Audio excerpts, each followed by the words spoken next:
Then. You have changed a lot since then. That's why you may not recognize me. You are a young man. I was only 34. Even today you are young. जी हम लोग थोड़ा सा बातचीत करेंगे इनके बारे में। जी ना with Prakash Nayan and after हम यहाँ पर आचार्य नरेंद्र जी की समाधि के ऊपर हैं और समाधि के ऊपर आप देख सकते हैं यहाँ पर जो लोग हैं हम चाहते हैं कि उनसे बातचीत की जाए। अभी यहाँ पर जो पुराने समाजवादी हैं वो आपस में बातचीत करने का काम कर रहे हैं। Abraham is the personal secretary. This is private secretary. जी मैं आपसे आग्रह करना चाहूँगा you just speak few words about Acharya ji. I'll start with him. Acharya ji ji मैं चाहूँगा कि आप आचार्य जी के बारे में बताएं। समाजवादी आंदोलन के जनक जो 3 लोग थे उसमें सर्वश्रेष्ठ या सर्वप्रिय नेता आचार्य नरेंद्र देव जी थे। आचार्य नरेंद्र देव जी को लखनऊ विश्वविद्यालय के कुलपति, बनारस हिंदू यूनिवर्सिटी के कुलपति थे और वो शायद उनको बहुमत उत्तर प्रदेश में आज़ादी के बाद था उनकी पार्टी को, उनके लोगों को, लेकिन उन्होंने जवाहरलाल जी के कहने पर आप समझिए गोविंद बल्लभ पंत को यहाँ का मुख्यमंत्री बनवाया था। उन्होंने कुछ ऐसे मूल्य वैल्यूज राजनीति में स्थापित की। 16 लोग जो कांग्रेस के टिकट पर जो जीत के आए थे वो जब उन्होंने कांग्रेस सोशलिस्ट पार्टी बनाई तो 16 लोगों ने इस्तीफा दे दिया। उत्तर प्रदेश की विधानसभा से उनके सबके इस्तीफे हुए और उसके बाद उन्होंने इस्तीफे के बाद वो चुनाव में सारे लोग हार गए, आचार्य जी स्वयं हार गए, लेकिन उन्होंने एक जो मापदंड राजनीति का स्थापित किया था उस समय न तो दल बदल कानून था न कोई बाध्यताएं थी। उन्होंने स्वयं ये एक स्थापित किया था मूल्य, लेकिन उन मूल्यों को कांग्रेस पार्टी और सत्तारूढ़ जो भी आए हैं उन्होंने धूल धूसरित किया है। जी आपका उनसे संपर्क रहा? किसका? आपका आचार्य जी के साथ में? आचार्य जी का संपर्क मेरा नहीं रहा। आचार्य जी के जीवन काल के बाद जेपी के साथ में आपका संपर्क रहा, तो जेपी और आचार्य जी के रिश्ते के बारे में आप कुछ बोलेंगे? नहीं, जयप्रकाश जी के साथ तो मैं उनके जीवन पर्यंत तक रहा सचिव उनका। और कभी आचार्य जी के बारे में बात हुई आपकी? हाँ, आचार्य जी के बारे में, आचार्य जी को तो वो भी डॉक्टर लोहिया और भी आचार्य जी को उतना ही सम्मान देते थे जितना जयप्रकाश जी देते थे। जयप्रकाश जी हमेशा जब लखनऊ आते थे तो आचार्य जी के मृत्यु के बाद उनकी पत्नी से मिलने जरूर जाते थे। अशोक जी के साथ उनकी पत्नी, आचार्य जी की पत्नी रहती थी, इनके जो बड़े बेटे थे आचार्य जी के, तो हमेशा वहाँ वो हम लेके उनको जाते थे, चाहे वो राजभवन में ठहरे रहे हों, चाहे प्राइवेट दीनदयाल गुप्ता जी के यहाँ ठहरे हों, लेकिन वो जाते थे मिलने के लिए। जी yes I want you to speak on Acharya ji. Acharya Narendra Dev ji is the moving spirit behind us. We get the revolutionary spirits from him. He is a socialist who gave way and guidance for human socialism. His preachings, his way of approach, his life is the ideal and the goal for the young, have to be the goal for the youngsters of the day for the purpose of India's improvement. Gandhiji told about him that he is a great son of India. A great son we lost, that was the remembrance made by Gandhiji. And Panditji said, he is the rarest person in all qualities. Rarest intelligence, rarest contribution, the rarest in the world, a rarest man we have lost. That is the mentioning that is made by Pandit Jawaharlal Nehru in the Rajya Sabha records. He was the moving spirit of Indian socialists, and Indian socialists are proud of him. He was the general secretary of the party. He worked for that until his death, and he is moving. And today, the reason is that he is the relevant person for today, that we need a socialist alternative for the present impasse of Indian life. And the autocracy and authoritarianism and communalism and the fascism and the capitalism and the corporatism, which has to be met by his ideals, which he has shown and built in human socialism. आचार्य नरेंद्र जी अमर है, आचार्य नरेंद्र जी अमर है। आप बताएंगे, हैदराबाद से आप आए हैं, आचार्य जी के बारे में। आचार्य के बारे में मेरा इतना कुछ मालूम है। आचार्य नरेंद्र जी और जेपी और राम मनोहर लोहिया एक ही साथ काम करने वाला है। ये सोशलिस्ट के बारे में, सोशलिज्म के बारे में, एक कैसा इंडिया को चलाना है विथ सोशलिज्म, ये इसमें सोशलिस्ट पार्टी का प्रेसिडेंट थॉमस जी बता रहे मूविंग रेवोल्यूशनरी है, मूविंग सोशलिस्ट है। जी शुक्रिया। हमारे साथ में नवीन तिवारी जी हैं। नवीन तिवारी जी आचार्य नरेंद्र देव संस्थान चलाते हैं और वही एकमात्र मुझे लगता है कि ऐसी संस्था है इस लखनऊ के अंदर जो आचार्य जी की विरासत को आगे बढ़ाने के लिए अपने स्तर के ऊपर प्रयासरत है और हर साल वो यहाँ पर लगातार कार्यक्रम कर रहे हैं। आपसे नवीन जी जानना चाहता हूँ कि ये कब से संस्थान कब बना ये, और इसमें पहले कौन लोग रहे हैं, अभी कौन लोग हैं, और आप हर साल मेमोरियल लेक्चर भी इसके अंदर करते हैं। थोड़ा सा इस कार्यक्रम के बारे में आप बताएंगे तो अच्छा रहेगा। ये आचार्य नरेंद्र देव समाजवादी संस्थान, आचार्य जी के निजी सचिव अजय जी ने इसके संस्थापक थे और उनके सुपुत्र कनिष्ठ सुपुत्र हर्षवर्धन जी भी उसमें थे और अजय जी ने इसको बहुत समय तक इसको चलाया। और हम लोगों ने एक स्मृति व्याख्यान की शुरुआत की 1992 से, और 1992 में सौभाग्य से अच्युत पटवर्धन उस समय थे और वो लखनऊ आए और पहला व्याख्यान उन्हीं के द्वारा हुआ। और वो उसका डॉक्यूमेंटेशन है क्या? उसका हमारे पास ट्रांसक्रिप्ट है उसकी। जी उसकी ट्रांसक्रिप्ट है। समाजवादी आंदोलन में बनारस हिंदू यूनिवर्सिटी के प्रोफेसर मुकुट बिहारी लाल थे जी, उन्होंने ही ये आचार्य नरेंद्र देव संस्थान की स्थापना की थी। और मित्तल साहब एक थे, वो उसके सचिव। तो बनारस में काफी दिनों तक ये रहा संस्थान।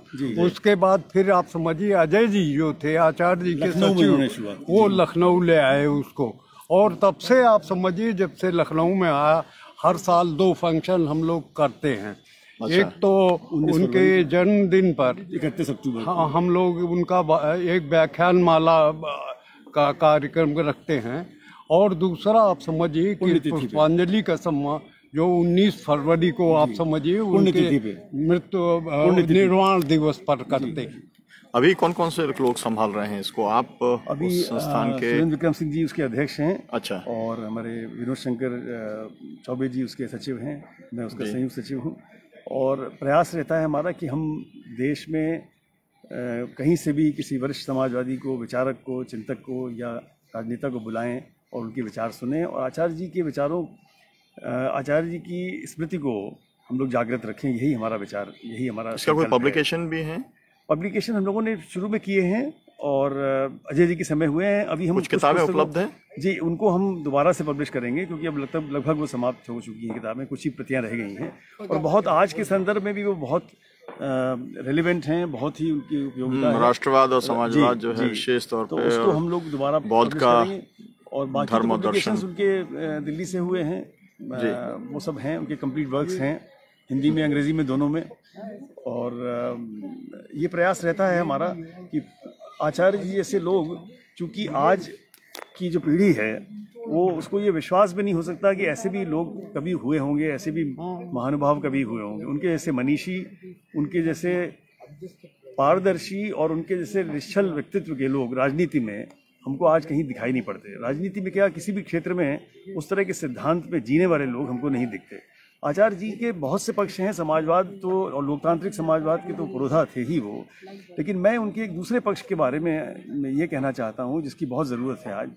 आचार्य जी ने जब विश्वविद्यालय में थे तो विश्वविद्यालयों में उन्होंने कल्चर क्लब्स की स्थापना की, जहाँ संस्कृति, हाँ, तो वो आज जो वर्तमान समय में हम देखते हैं कि धर्म और संस्कृति जिस तरह से अपहृत कर लिए गए हैं और एक खास एजेंडे के तहत उनकी व्याख्यायित किया जा रहा है, उसमें ये बहुत ज़रूरी है कि हम बाकी समाजवाद की अवधारणा, राजनीति में समाजवाद, लोकतांत्रिक समाजवाद, इन सारे विचारों के अलावा हम इस पक्ष पे भी ध्यान दें कि हमारे जो भी लोग सक्रिय राजनीति में हैं या जो हमारे विद्यार्थी हैं विश्वविद्यालय के, उनको भले ही विश्वविद्यालय हमारी की यूनियंस और वो सब राजनीति के वो देती हैं, उनको एक तरह का प्रशिक्षण का वो क्षेत्र बन जाता है, लेकिन संस्कृति में कौन देता है प्रशिक्षण? तो आचार्य जी की जो ये जो समग्र सोच थी, ये बिल्कुल इसके बारे में कोई ध्यान नहीं है लोगों का, और मैं समझता हूँ उसके बारे में लिखा है किसी ने?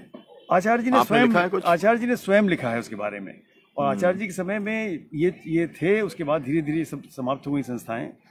तो हम लोग कोशिश कर रहे हैं कि आचार्य जी के विचारों को बार बार हम लोग वी मस्ट रिविजिट देम और उनसे उनके बारे में बात करें। तो आजकल के जो क्लीशे हैं और जिस तरह के नारे हैं, उनसे हटकर विचार की राजनीति, विचार पर आधारित राजनीति, सिद्धांत पर आधारित राजनीति केवल एक किताबों का विषय न रह जाए, बल्कि उसको कैसे उसको अपने जीवन में उतारा जाए।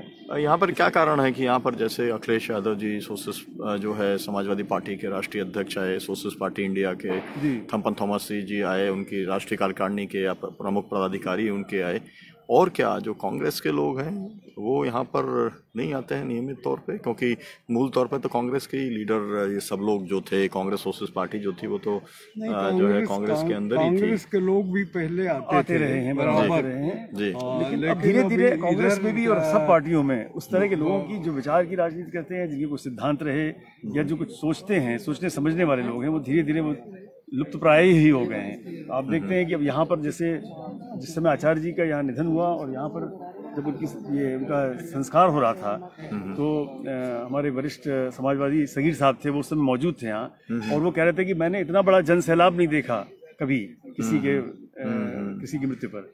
तो वो समय था, और आज ऐसा समय है कि लोग धीरे धीरे, कुछ लोगों के सरोकार बदल गए हैं, कुछ लोगों की जो है जी जी जी बदल गए। जी, आप थोड़ा सा उनसे कहेंगे, चौबे जी से कहेंगे, 2 मिनट का समय देंगे, है ना जी?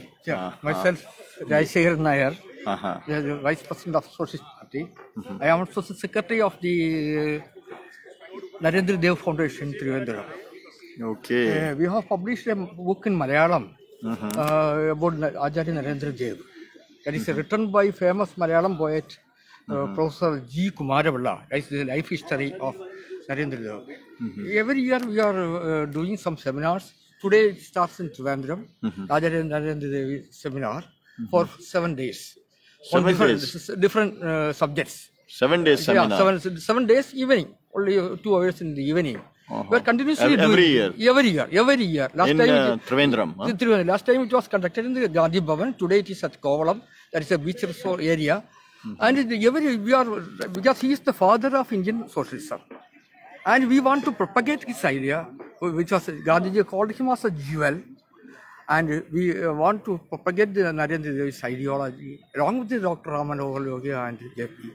जी, बहुत बहुत शुक्रिया। आपने देखा कि वहाँ पर त्रिवेंद्रम के अंदर भी 7 दिन का सेमिनार हर साल होता है, और उसको वहाँ के समाजवादी हैं वो उसको आयोजित करने का काम करते हैं। मेरे साथ में चौबे जी हैं। मैं चौबे जी आपसे मैं जानना चाहूँगा थोड़ा सा आचार्य जी के बारे में। आमतौर पर जो उनकी बायोडेटा है वो तो सभी लोग जानते हैं, लेकिन जी मेरा निवेदन ये है कि आज उनकी जो प्रासंगिकता है वो कैसे बढ़ गई है, जब राष्ट्रवाद जो है, राष्ट्रवाद के नाम पर इस देश का बंटवारा किया जा रहा है, धर्म के नाम पर बंटवारा किया जा रहा है, तब आपको क्या लगता है कि आचार्य जी की कितनी ज़रूरत है आज? देखिए, हम इस चीज़ को नहीं मानते कि धर्म के नाम पर राष्ट्र का बंटवारा हो रहा है, राष्ट्रवाद के नाम पर राष्ट्र का बंटवारा हो रहा है।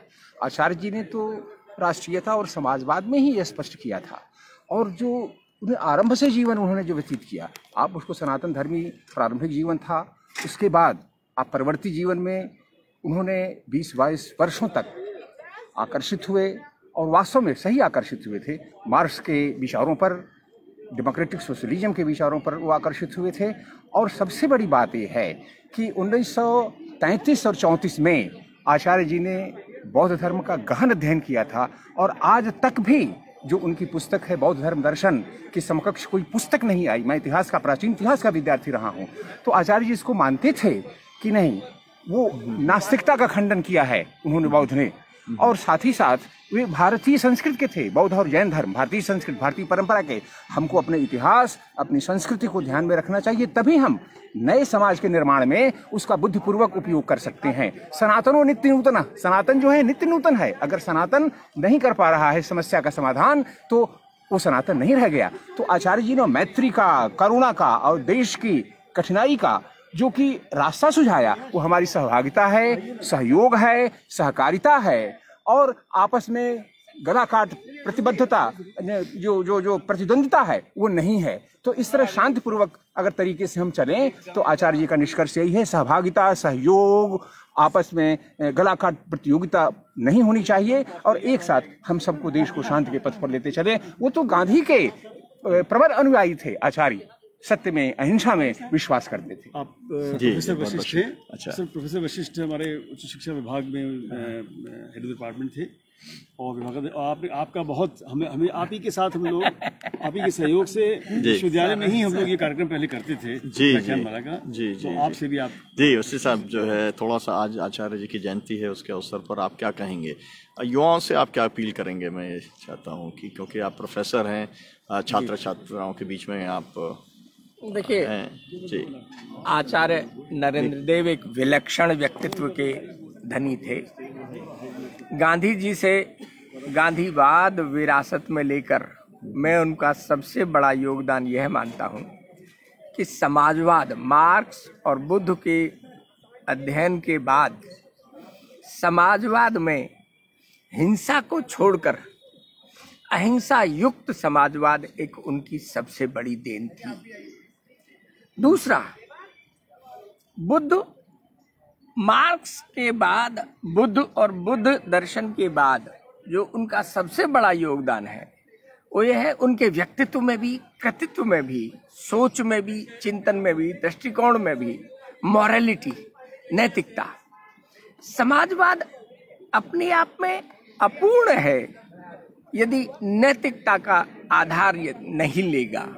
और लोकतंत्र का आज का जो विषय है, जो लोकतंत्र में और आज के जो युवाओं के लिए सबसे बड़ी बात मुझे ये लगता है कि उनका जीवन सफल कर देगी यदि लोकतंत्र के बिंदुओं के साथ, समाजवाद के सोच के साथ वो नैतिकता को भी जोड़ें अपने आचार में, व्यवहार में।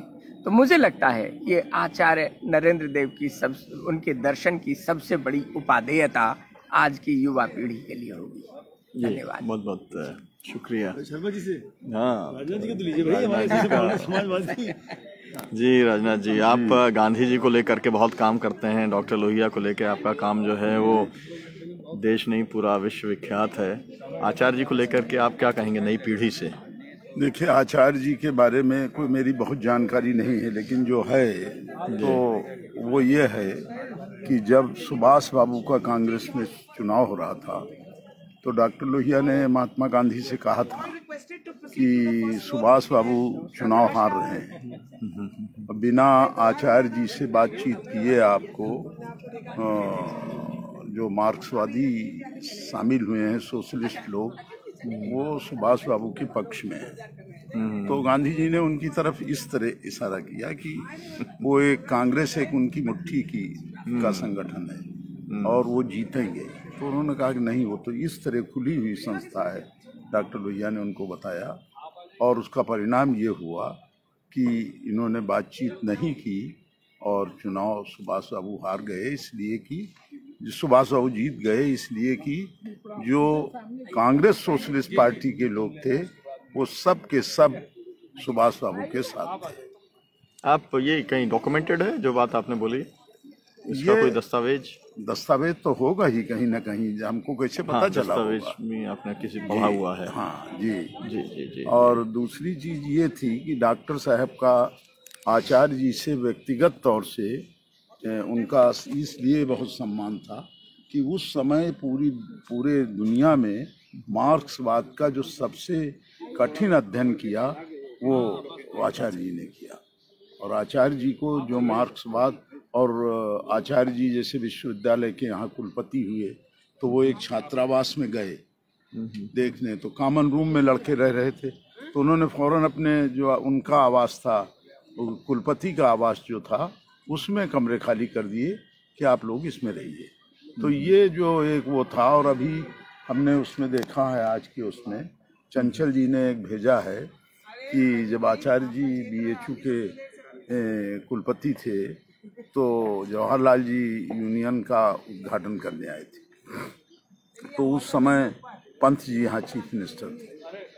तो एक तरफ आचार्य जी की कुर्सी थी, एक तरफ जवाहरलाल जी की कुर्सी थी, और बीच में नौटियाल साहब यहाँ के अध्यक्ष थे BHU के, वो बैठे हुए थे, और पंत जी जो है वो मुख्यमंत्री रहते हुए नीचे बैठे हुए थे।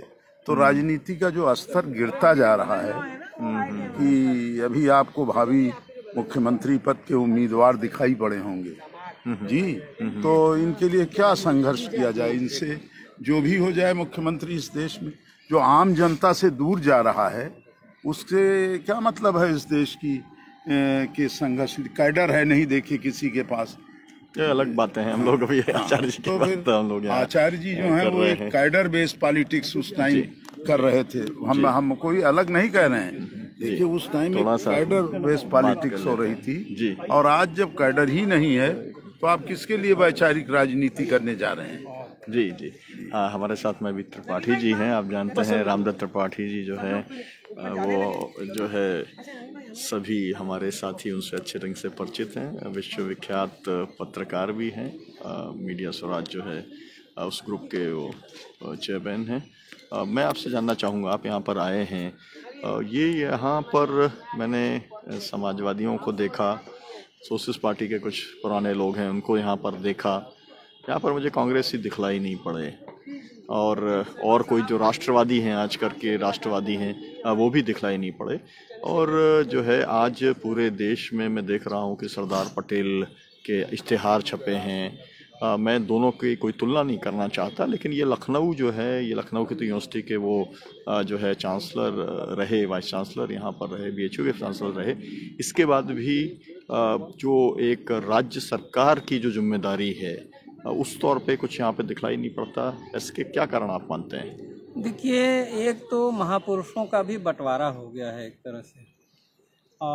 हर राजनीतिक दल ने अपनी अपनी सुविधा अनुसार 1-2 प्रतीक चुन लिए हैं और उन्हीं पर केंद्रित कर रहे हैं। जो संपूर्ण जो हमारा स्वतंत्रता आंदोलन है उसके जो नायक हैं उन सब को अपने प्रेरणा स्रोत के रूप में लेने की एक तरह से परंपरा ख़त्म सी हो गई है।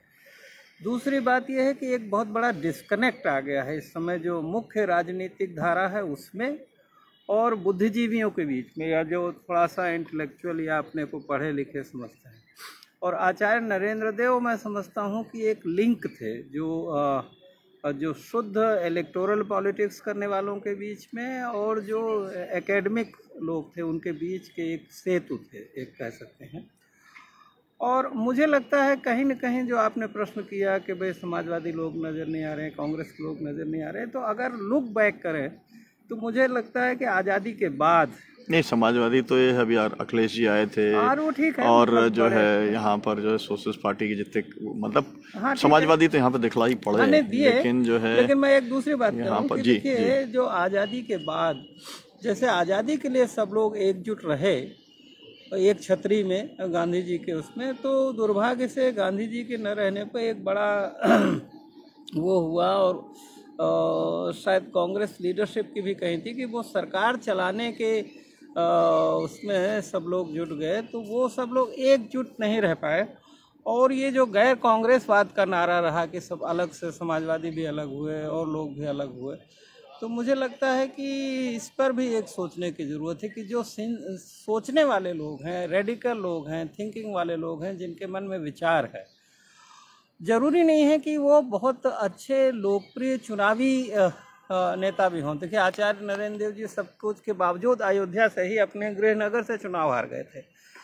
तो मुझे लगता है कि एक बड़े अम्ब्रेला के साथ सबको रहने की बात होती है, हर एक का अलग अलग होता है। मुझे लगता है आज ये फिर से सोचने की ज़रूरत है कि क्या जो गैर कांग्रेसवाद पे इतना ज़्यादा जोर दिया गया, क्या उसी वजह से तो नहीं आज आरएसएस का और बीजेपी का इतना विस्तार हो गया? क्योंकि जो गैर कांग्रेसवाद का नारा उन्होंने दिया था, उन्होंने असल में ये वैक्यूम तो क्रिएट कर दिया। एक सेकंड, वैक्यूम तो क्रिएट कर दिया, कांग्रेस तो चली गई, लेकिन कोई वैकल्पिक एक लोकतांत्रिक और सेकुलर विकल्प नहीं खड़ा कर पाए, और उसका फायदा जो है वो बीजेपी ले रही है। अभी एक जो है सोशल मीडिया के ऊपर ग्राफ चल रहा है जिसमें एक बार ये बताया जा रहा है कि यहाँ पर 309 एक बार कांग्रेस की सीटें हुआ करती थी और अभी कितनी सीटें हैं, क्रमशः खत्म होती चली गई। तो इसलिए जो है इसमें ये तो समाजवादियों ने तो इस प्रदेश को बचाने का काम किया, कम से कम जो है आरएसएस और संघ से। मैं नहीं मानता हूँ, मेरा ये मानना है कि जो रेडिकल लोग थे, क्रांतिकारी लोग थे, समाजवादी लोग थे, उन्होंने अपने आप को एक जो बड़े अम्ब्रेला से अलग कर लेने से नुकसान ये हुआ कि एक तो कांग्रेस में भी वो ऊर्जा और दिशा की कमी हुई, और दूसरे जो वैक्यूम क्रिएट हुआ उस वैक्यूम को विकल्प नहीं दे पाए ना। देखिए, पॉपुलर विकल्प नहीं देने पर से एक वैक्यूम क्रिएट हुआ। विकल्प तो मध्य पर यहाँ पर यूपी में जो है विकल्प तो समाजवादी पार्टी के तौर पर विकल्प नहीं है। समाजवादी पार्टी विकल्प में, उसमें समाजवाद कितना है ये हमें तो बताइए आप। समाजवादी पार्टी है बट उसमें समाजवाद कितना है ये हमको समझाइए आप। तो वो कहने की बात अलग है। देखिए, वो वही एक इलेक्शन मशीनरी बन के सारी पार्टी। अब ये वाला सवाल जो है भाजपा के साथ भी ऐसे ही सवाल आता है कि भाजपा के अंदर राष्ट्रवाद कितना है, राजा के अंदर, भाजपा के अंदर धर्म कितना है, लेकिन वो हिंदू धर्म की जो है वो तो पैगंबरदार हैं ही। हमने एक रिक्तता पैदा की ना, हमने एक बड़े उसको तो खत्म कर दिया, टुकड़े टुकड़े करके सब लोगों ने खत्म किया। लेकिन हम एक जो वही मैं कह रहा हूँ कि वो जो स्पेस को भरने की क्षमता हमारी नहीं थी, ये हमने नहीं सोचा कि क्या हम एक विकल्प खड़ा कर सकते हैं या हम उससे मौका दे रहे हैं। अब मुझे लगता है ये कहीं ना कहीं एक बहुत बड़ी बहस का विषय है, इस पर हम लोग फिर चर्चा करेंगे। लेकिन ये सोचने की बात है कि आज जो लोग प्रगतिशील लोग हैं, समाजवादी लोग हैं, वो क्यों नहीं समाज में, क्यों नहीं वो अपनी पकड़ बना पा रहे हैं। चुनाव तो एक अलग मुद्दा है, वो जनता देती रहती है। जी जी, बहुत बहुत शुक्रिया आपका।